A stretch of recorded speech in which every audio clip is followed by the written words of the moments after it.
Welcome to OLR Connections, the podcast of the Ohio Lodge of Research.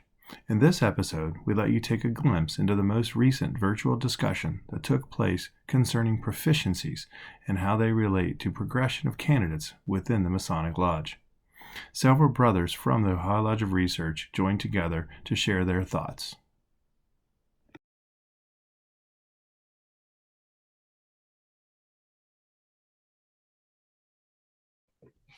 One of the things that we've seen in a number of jurisdictions is that, and we talked about this last month, is that they were told that the big barriers to membership were memorization and time.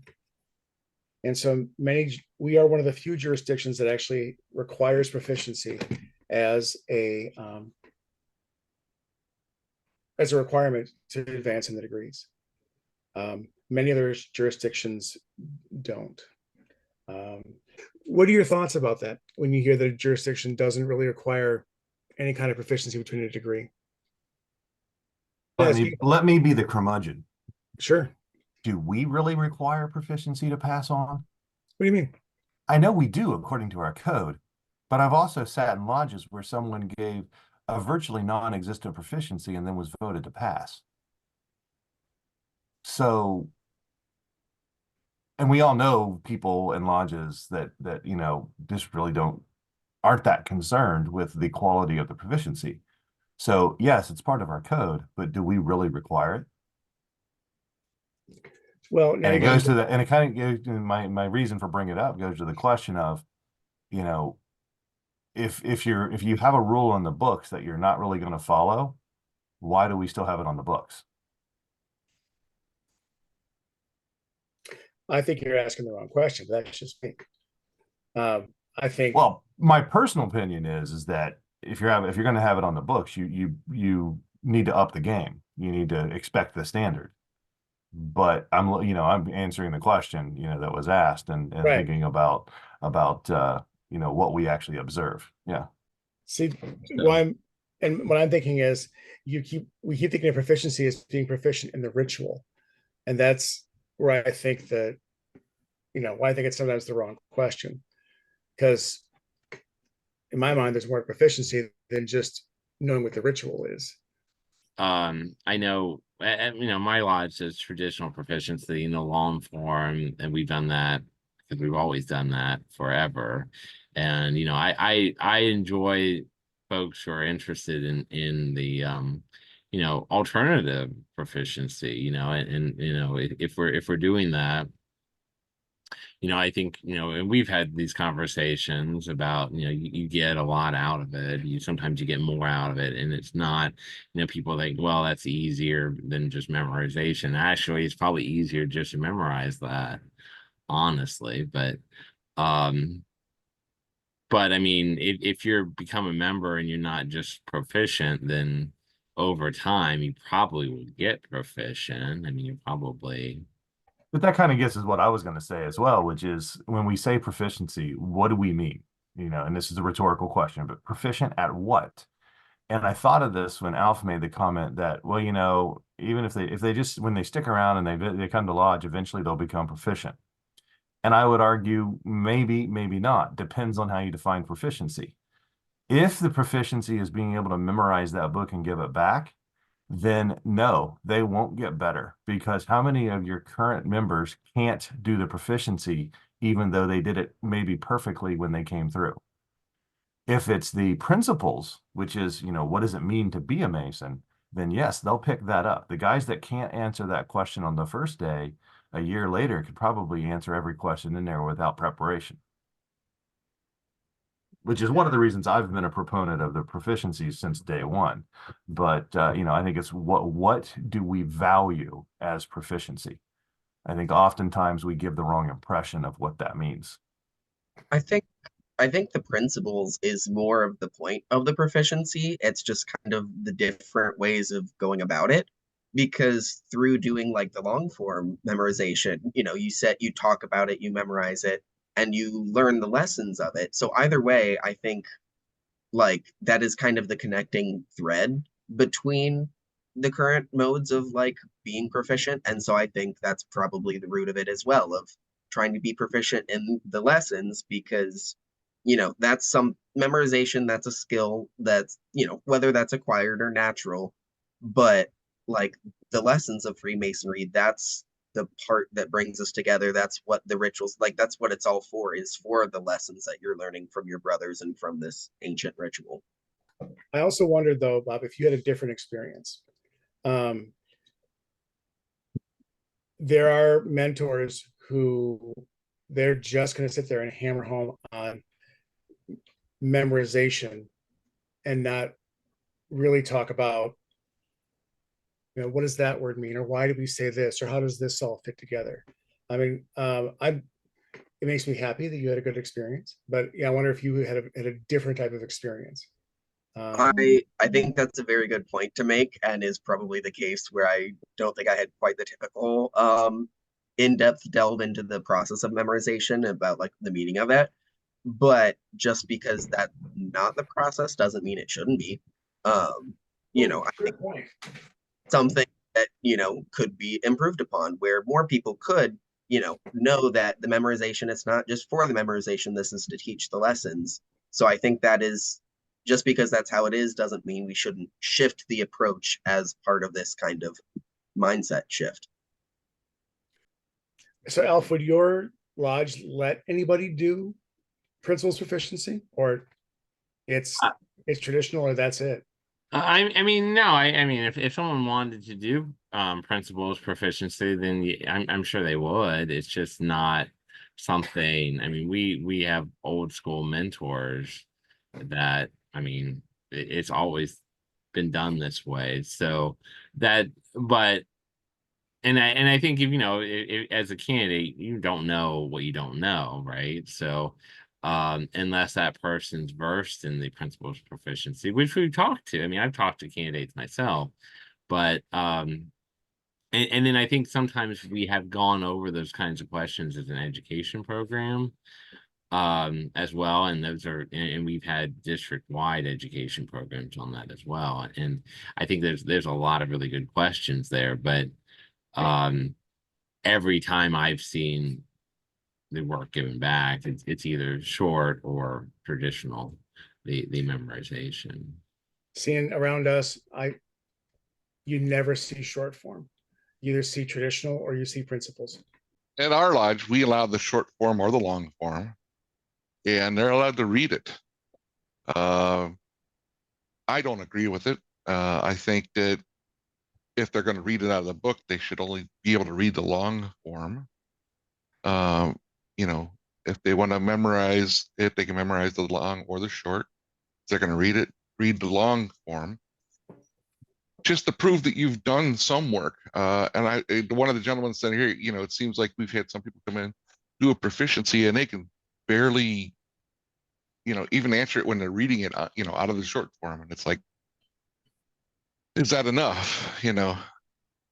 I think lodge members that are active could maybe take more effort to help like alleviate the effort on some of the candidates' parts. So I don't want to make it any more difficult for anyone to join, but I think it's still, the work needs to be put in, but maybe that can be on the existing lodge members to try and kind of bridge that gap. You know, Grand Lodge has decided you can read it. If you're going to read it, though, read it well. You know, put at least that much effort into it. If you don't want to memorize it, fine, but make sure you read it well, because you've got it right in front of you. There's no excuse to have a bad interaction between the examiner and the examinee. What is it? What does proficiency mean? Hey, before you continue on, I wanted to add something. Yes, So sir. we model ourselves after operative Masons. Do you think an entered apprentice who barely did any work and was kind of lazy about it would have been able to pass on to Fellowcraft? Are you asking me or asking? I'm asking everybody in general. I mean, that's you know, I mean, proficiency. I don't care if they memorize it or they read it, but just show you're willing to do some work. I think it's always interesting for me to look at Kentucky, because Kentucky makes me laugh for many, many reasons. Kentucky has no standardized ritual. There are 4 that you can potentially choose from. Proficiency. The lodge determines what proficient means. And it might be questions and answers, it might be the test oath, but that's kind of left up to interpretation by the lodge. So the lodge determines what it means to be proficient. And it could be very, very different depending on the lodge that you're at. Would you want that kind of approach in your lodge? Where you as a lodge, you could say, make your brethren do a research report on history between each of the degrees. You could make them have to, be physically proficient as well as mentally proficient. Would you want something like that in your lodge? The more I think about it, the more I like the idea. To the point, I'm opposed to this idea of lowering the bar. I mean, we've talked about it before. I mean, education has been doing this for decades, and it's not working, right? We still just don't. It's not working. But the idea is that we also talk about how each lodge has its own identity, and the lodge could set its proficiency to match its identity, and therefore it's going to be more likely to attract people that match its identity. And they're not going to see the proficiency as a hurdle. They're going to see it as something they want to do. If you have a research lodge, not a lodge of research, but a lodge that likes research, and they want to have their people write papers, well, what they're going to do is attract more people that like to write papers. If you have a lodge that is all about going into the community and doing charitable work, and they set their proficiency as working with a charitable group, they're just going to attract more people that want to do that. I'm starting to like the idea myself. I could kiss you. It's not even funny. So, I mean, you've heard me say all the time, like, right, our ritual is prescriptive and descriptive, and so it should reflect the values of a lodge. So why shouldn't the proficiency? Last weekend, I was at a Scottish Rite event, and this guy from Germany. We were talking about the different. Totally, I'm going from Kentucky to Germany, so you're good. So we were talking about the differences in masonry in his lodge, as a master mason and everything. And he was talking about. He asked me, he's like, "Do you ever write research papers as part of your proficiency?" Because I said, no, I've never written a research paper for lodge necessarily. I've done it for, we talked about Royal Schofield, we talked about Hotgrod's Academy from a Scottish Rite perspective. We talked about the different research aspects of that. But he said that's one of the common things they do is for proficiency. I said, do you recite like lectures or memorization? And he said, well, it's not always memorization, but sometimes you write about a topic and then you present it back to the lodge, which I thought, that's kind of an interesting way. And, to show, he didn't say it was for proficiency necessarily, but it's just as it's part of the candidate experience. But doesn't that kind of go back to what Greg was saying? Like, listen, if Right. a guy's going to go from a degree to a degree, he's got to do something, right? He's got to do some kind of work, right? He's got to earn it in some way, shape, or form. What do you think about that, Greg? Oh, 100%. And even if it's not perfect work, I don't care about that. Just to show that they're going to put forth the effort, because, when we talk about best degree and best work, it's like, well, work is involved. We model ourselves after operative masons. They had to work in order to advance of some kind. It might not have been perfect work, but you might have the dude spilling the gravel all over the ground when they're chipping away rocks, but but he was still willing to work, and eventually at more time at that job and being willing to work, he will improve as he goes along. It's the same thing with us, I think. So we're kind of harping on the proficiencies, but that's, what we talked about last month was there was a study that basically said that the proficiencies were the biggest barrier to the membership issues. And so we saw so many different jurisdictions diminish or get rid of their proficiencies to lower the bar to entry into Freemasonry. And that was, 20 some years ago.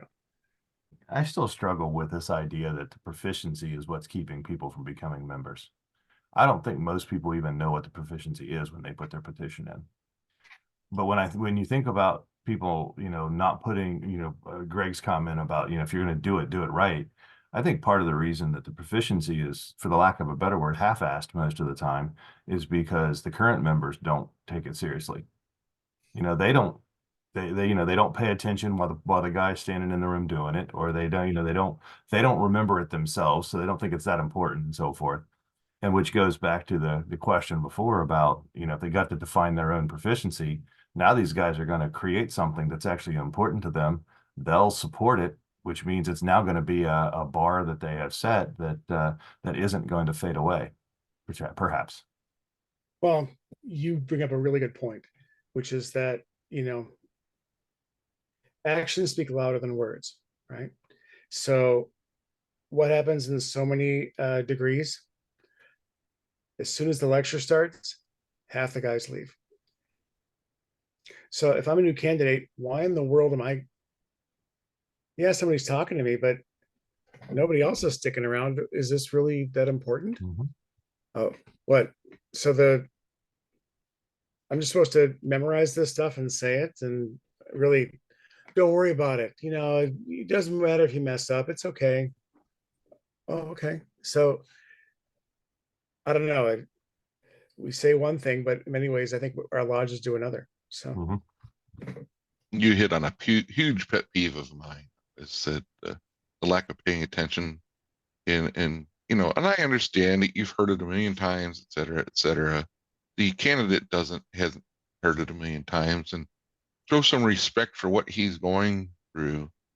I don't like it when people leave right after the lecture or the second half of a degree or anything like that. And I'm hoping that if I'm elected master, that I can ask my members, hey, please don't leave until the meeting closes. Similarly, we ask these guys to learn the lectures. You have enough trouble getting people to learn lectures. And then you have half this guy gets up, he's so proud that he's learned the lecture. And right before he gives it, half the lodge gets up and leaves. Right. And I remember when the year I was master of Washington, I kind of made that plea I think I did it before I was master too, but made that plea to the members. It was like, at least, even if you've heard it a million times, stick around and support the guy who just learned it. Show him that it's valuable. No, I think the idea is set expectations. I think it's, as a lodge, and keep the bar high, right? Or whatever you do, if it's proficiency, and Greg kind of said this the same thing, and Dave said this when he was talking about as the candidates go in, proficiency, whatever you do, make sure the bar is high, and make sure you set those proper expectations right away. So, if whatever proficiency is, and hopefully, and I know we've had this in prior conversations, give them, if you give something to do, and they perform that and gets them involved and engaged, then it's just going to, I mean, I did not learn the proficiency like that, but out of book, Chad, you were talking about the chaplain, and I was told you can read it, but what you should do is you should memorize it. And of course, that's the bar. That's the first thing I did, as chaplain. I was given the expectations. Well, I should probably memorize that. We don't have to pass a guy just because he gets up and does things from memory. The lodge determines when somebody is proficient. That's in code. You wouldn't want to, say the guy has to run a 4-minute mile necessarily. But if the expectation in your lodge is like, no, you need to come up. There's nothing in there that's really stopping us necessarily, right? It's about not only setting the expectations, but it's also then giving them the tools. Right. I had the good fortune to talk to the gentleman who's now going to be the ed chair in Illinois. Very nice gentleman. And part of our conversation and what I was able to see through a lot of these jurisdictions was this idea that there should be that saying somebody is a master mason should mean something, that there is a minimum, like kind of like how Common Core was in the States, right? That a high school diploma means that regardless of what state you come from, I know that this guy has a certain level of knowledge because he has a high school diploma. That in Illinois, he was saying, well, it should mean something. Any Illinois Master Mason should have a baseline of knowledge and should have a baseline experience. Isn't that kind of what you guys are sort of saying? Well, right now, isn't the baseline the short form and can be read, right? That's what the state has determined. You know, and that's why I question that as far as you say the lodges can determine proficiency, but if they set the bar higher than Grand Lodge, are they allowed to do that? I mean, I would say shoot as high as you possibly can, and if you do it, rock on. I mean, there's no reason not to set the bar as high as you possibly can. I mean, that would be my. I mean, that's what I would tell my lodge. I think you're also assuming that the baseline around the state is that everybody's doing the minimum proficiency and everybody's reading it. The truth is, we don't know. Statewide, as of right now, long form still is, where it's at. But there are certain pockets that are absolutely all they do is minimum, or in certain pockets, all they do is principles. So and probably it all comes down to, like what Dave was saying, brethren can only pass on what they've been given. So if they don't know the long form, why do the long form? So, and it goes back to how you define the terms. I don't think we can, nor will we ever define a baseline proficiency. Because it will never be followed, even if we define it. Everybody will do whatever they want to do anyway, and in their minds, they'll rationalize that they're doing the right thing. What I would rather see is almost a marketing campaign. I would like to see someone, whether it's Grand Lodge or whomever, put together a portfolio, if you will, of information that basically says, in our opinions, this is the baseline knowledge that you should have to be considered a Master Mason. It's not a requirement, but those people who actually want to participate and want to be held to that standard, if you will, they'll embrace it, they'll absorb it, and they'll use it. Those who don't aren't going to do it no matter what we say anyway. So I don't think you can require it, but I think we would be better off to recommend it. Would there be a way to potentially make sure that candidates know the options available to them? So even if you don't require that they do one option or another, because I was kind of thinking this before this, and it segued perfectly into what you were talking about of oh yeah, having this plethora of options very concisely compiled. But is there a way to make sure that our candidates know the options that they have, the pros and cons of each? I mean, and even if there is something past that, I mean, who's to say they do it? But if I remember correctly, and I was a DEO when the Principles Proficiency came out, and I'm sure Chad and Alf will correct me if I'm wrong. If I remember correctly, there was a requirement of the Master of the Lodge and or the Master Craftsman to inform every candidate of the options, including the alternate, at that time it was called the alternate proficiency, the Principles Proficiency. But I think if we were to actually ask most of the candidates in the last 5 years how many of them were informed, we would be very disappointed. I think it should be. I think there should be have some kind of information even prior to becoming a candidate. You're interested in masonry. Here's a little pamphlet. This is what's going to be expected of you as a mason. There's nothing that prevents you from doing that. I don't know. Final thoughts, Greg, Bob, Dave? We've had an odd conversation, but This was interesting. Thanks for having me. No, this was a cool discussion. I didn't really know what to expect, but it was interesting. the Lodge of So- Research it can be all kinds of things. So Yeah, I like the idea. We got to define what education is and go from there. You know. Ohio has a definition. Ours is intentionally vague. Yeah. So that, again, education in context. Education is any activity properly framed that teaches the values of Freemasonry and helps brethren, incorporate them into their lives. You know, I'm really going to dig into the ritual work and the code book to find out some of the stuff I want to do. If it's not set in stone, not in black and white, that I can't do it, I'm going to do it.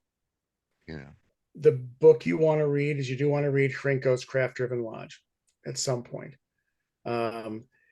His was more about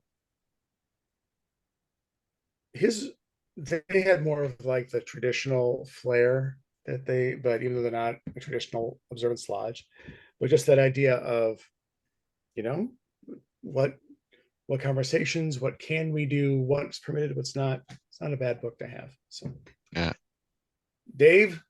I mean, I agree with that definition of education, and it is intentionally, I think, purposely vague. But I would, maybe for myself define it a little bit differently, which is it is something that causes others to think differently.